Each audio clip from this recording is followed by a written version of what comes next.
দুই দুই content creator content নিয়ে মারামারি। এই যে রমজান আমাদের আদম ভাই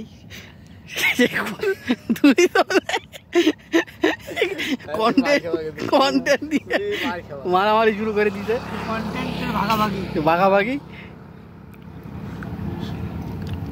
আপনি আমার গাড়িটা নিয়ে চলতেন, চাবি দে, ভিডিওটা করুন, চাবি দে বাল সারাদিন থাক, চাবি দে।